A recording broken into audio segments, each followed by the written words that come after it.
স্বাগত নিউজ আপডেটে আপনাদের সাথে আছি আমি নাদিরা জাহান। জাতিসংঘের ৭৯তম সাধারণ অধিবেশনের মূল পর্বে আজ বাংলায় ভাষণ দেবেন অন্তর্বর্তী সরকারের প্রধান উপদেষ্টা ডক্টর মোহাম্মদ ইউনূস। বাংলাদেশ সময় রাত ৮টা থেকে ৯:৩০টার মধ্যে তার ভাষণ দেওয়ার সূচি রয়েছে বলে জানা গেছে। দেশের অন্তর্বর্তী সরকার প্রধান হিসেবে শান্তিতে নোবেল পুরস্কার বিজয়ী একমাত্র বাংলাদেশি ডক্টর ইউনূসের এটি হবে বিশ্ব সংস্থায় প্রথম ভাষণ। জাতিসংঘে তার যোগদান ঘিরে বিশ্ব নেতৃবৃন্দের মাঝে ব্যাপক উৎসাহ উদ্দীপনা লক্ষ্য করা গেছে।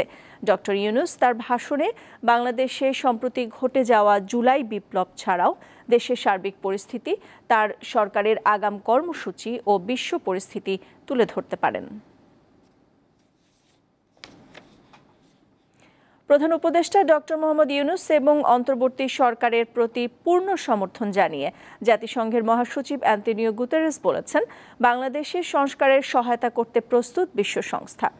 নিউ ইয়র্ক স্থানীয় সময় বৃহস্পতিবার জাতিসংঘ সদর দপ্তরে প্রধান উপদেষ্টার সাথে বৈঠকে জাতিসংঘের মহাসচিব এই সমর্থন ব্যক্ত করেন।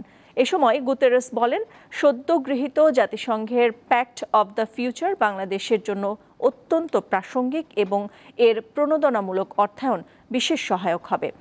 গুতেরেস বাংলাদেশের শান্তিরক্ষীদের প্রশংসা করে বলেন, তারা জাতিসংঘের জন্য অত্যন্ত গুরুত্বপূর্ণ।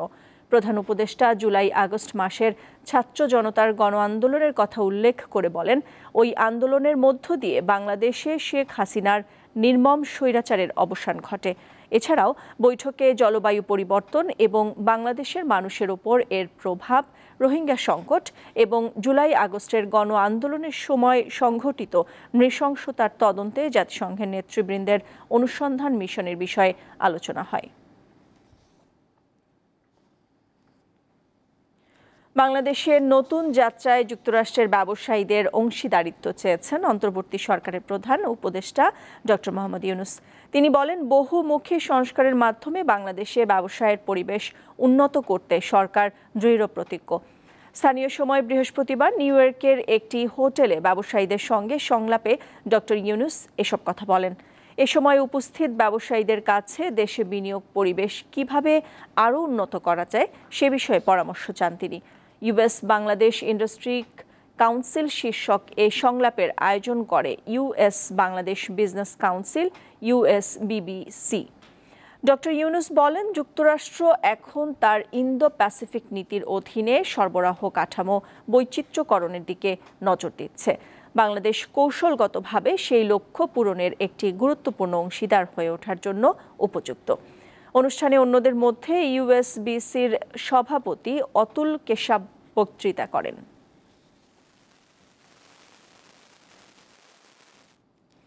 বাংলাদেশ পুনর্গঠনে সহায়তা করতে ওয়াশিংটন একসঙ্গে কাজ করবে বলে জানিয়েছেন যুক্তরাষ্ট্রের পররাষ্ট্রমন্ত্রী অ্যান্টনি ব্লিংকেন। তিনি অন্তর্বর্তী সরকারের নেয়া সংস্কার কার্যক্রম ও দুর্নীতির বিরুদ্ধে লড়াইয়ে সহায়তার প্রতিশ্রুতি জানিয়ে বলেন, বাংলাদেশ থেকে চুরি যাওয়া কোটি কোটি টাকা ফেরত আনার ক্ষেত্রেও তার দেশ সহায়তা করবে।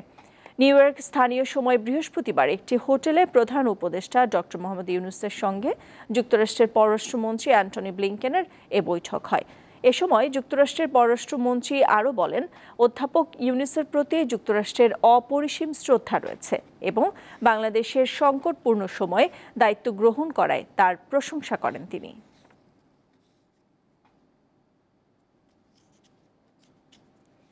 গত আওয়ামী লীগ সরকারের সময় যারা নির্যাতনের সঙ্গে জড়িত ছিল তারা এখনও বিচারের আওতার বাইরে রয়ে গেছে, এমন মন্তব্য করেছেন বিএনপির স্থায়ী কমিটির সদস্য AZM জাহিদ হোসেন। এছাড়া শেখ হাসিনার আমলে স্বাস্থ্য খাতকে যারা ধ্বংস করেছে অবিলম্বে তাদের অপসারণ করে যোগ্য লোকদের পদায়নের দাবি জানান তিনি। বিশ্ব ফার্মাসিস্ট দিবস উপলক্ষে দুপুরে রাজধানীর মহাখালীতে এক সমাবেশে অংশ নিয়ে তিনি এসব কথা বলেন। Bangladesh medical technology and pharmacy teachers অ্যাসোসিয়েশনের আয়োজন করে এই অনুষ্ঠানের। যারা দুর্নীতির সাথে সম্পৃক্ত ছিল, যারা অত্যাচার নির্যাতনের সাথে সম্পৃক্ত ছিল, 17 বছর স্বাস্থ্য ব্যবস্থাকে কুরে কুরে খেয়েছে, লুটে পুটে খেয়েছে, তারাও আজকে অধিদপ্তরে মন্ত্রণালয়ে বাসা বেঁধে বুক ফুলিয়ে চলছে। কাজেই আমরা বলতে চাই, অনতিবিলম্বে এদেরকেও প্রত্যাহার করুন। যোগ্য কর্মকর্তা যারা আছে, যারা বৈষম্যের শিকার, তাদেরকে পদায়ন করুন। বিশ্ব পর্যটন দিবস আজ। দিনটি ঘিরে নানা আয়োজন থাকলেও এখনও কুয়াকাটা সৈকতের ভাঙন রোধ, পরিবেশ রক্ষা ও মহাসড়কের ভগ্ন দশা সংস্কারে নেওয়া হয়নি স্থায়ী উদ্যোগ। দ্রুত সময়ের মধ্যে কুয়াকাটা পর্যটন শিল্পের সকল সমস্যা সমাধানের দাবি পর্যটক সহ স্থানীয়দের। কুয়াকাটা সৈকতের প্রাকৃতিক সৌন্দর্য আর সাগরের বড় বড় ঢেউয়ের মোহনীয় গর্জন মুগ্ধ করে সবাইকে। তাই প্রতি বছর লাখ লাখ পর্যটকের আগমন ঘটে এই সৈকতে। তবে বর্ষা মৌসুমে তীব্র ভাঙনের ফলে ছোট হয়ে আসছে সৈকতের প্রস্থ। তীব্র ভাঙনের হুমকিতে রয়েছে মসজিদ, মন্দির সহ অনেক দোকানপাট। ভাঙন ঠেকাতে পানি উন্নয়ন বোর্ড সৈকতে কয়েক দফায় অস্থায়ী ভিত্তিতে বালু ভর্তি জিও ব্যাগ ফেললেও তা এখন গলার কাটা হয়ে দাঁড়িয়েছে। যত্রতত্র ময়লা আবর্জনা ফেলায় দূষিত হচ্ছে পরিবেশ, আর পর্যটকদের দুর্ভোগের আরেক নাম এখন ভাঙা সড়ক। যে কষ্ট পথে হয় রাস্তায়, অর্থাৎ আমরা গাড়িতে ছিটে বসা যায় না। যে 18 কিলোমিটার রাস্তা যেটা কুয়াকাটা আসার জন্য, এটা একদম খারাপ, মানে ভাঙা চোরা আঁকা বাঁকা, এখানে যে কোনো একটা দুর্ঘটনা হতেই পারে। সবকিছু মোটামুটি ভালো, পরিষ্কার পরিচ্ছন্নতা আরো একটু ভালো হলে ভালো হতো আর কি। নভেম্বরের মধ্যে সড়ক সংস্কারের কাজ সম্পূর্ণ হবে বলে জানিয়েছে সড়ক ও জনপথ বিভাগ।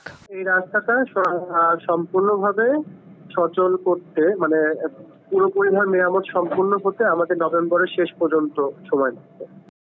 ভাঙন রোধে স্থায়ী সমাধানে ঊর্ধ্বতন কর্তৃপক্ষকে অবহিত করা হয়েছে বলে জানিয়েছে পানি উন্নয়ন বোর্ড।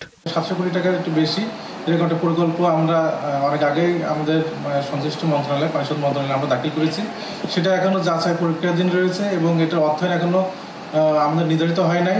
দ্রুত সময়ের মধ্যে কুয়াকাটার সকল সমস্যা সমাধানে এগিয়ে আসবে সরকার, এমনটাই প্রত্যাশা সবার। দীপ্ত, বার্তা কক্ষ। দেশের বাইরের খবর। যুদ্ধবিরতির আহ্বান উপেক্ষা করে লেবাননে একের পর এক হামলা চালিয়ে যাচ্ছে ইসরায়েল। গত সোমবার থেকে শুরু হওয়া হামলায় এখন পর্যন্ত দেশটিতে প্রাণ গেছে অন্তত 700-র বেশি মানুষের। ইসরায়েলি সামরিক বাহিনী জানিয়েছে, শুধুমাত্র বৃহস্পতিবারই লেবাননের প্রতিরোধ যোদ্ধা হিজবুল্লাহর 2 শতাধিক লক্ষ্যবস্তুতে আঘাত করা হয়েছে। তাদের দাবি, বৈরুতে চালানো বিমান হামলায় হিজবুল্লাহর এয়ার কমান্ডার প্রধান প্রাণ হারিয়েছেন। এর আগে বুধবার একটি যৌথ বিবৃতিতে যুক্তরাষ্ট্র, ইউরোপীয় ইউনিয়ন ও তাদের মিত্র দেশগুলো লেবাননে 21 ঘণ্টার জন্য হামলা বন্ধের আহ্বান জানায়। আর সেই আহ্বানের কয়েক ঘণ্টা পরই সেনাবাহিনীকে সর্বোচ্চ শক্তি নিয়ে অগ্রসর হওয়ার আদেশ দিয়েছেন ইসরায়েল প্রধানমন্ত্রী বেনিয়ামিন নেতানিয়াহু। গাজা ও পশ্চিম তীরে যা ঘটছে সেজন্য গোটা বিশ্বকে দায়ী করেছেন ফিলিস্তিনের প্রেসিডেন্ট মাহমুদ আব্বাস। স্থানীয় সময় বৃহস্পতিবার জাতিসংঘের সাধারণ পরিষদে অধিবেশনে দেয়া ভাষণে তিনি অবিলম্বে গাজায় হামলা বন্ধে ব্যবস্থা নেওয়ার আহ্বান জানান। এছাড়া রক্তপাত অবসানে ইসরায়েলে অস্ত্র পাঠানো বন্ধ করতেও আন্তর্জাতিক সম্প্রদায়ের প্রতি জোর দাবি জানান মাহমুদ আব্বাস। এদিকে আবারও গাজার জাবালিয়া শহরে একটি আশ্রয় কেন্দ্রে বিমান হামলা চালিয়েছে ইসরায়েল। এতে নারী ও শিশু সহ প্রাণ গেছে অন্তত 15 জনের। শরণার্থী শিবির হিসেবে ব্যবহৃত হচ্ছিল হামলায় ক্ষতিগ্রস্ত ওই স্কুলটি। দর্শক, এই ছিল নিউজ আপডেটে 3টায় দীপ্ত সংবাদ দেখার আমন্ত্রণ রইল। সাথে থাকার জন্য ধন্যবাদ সবাইকে।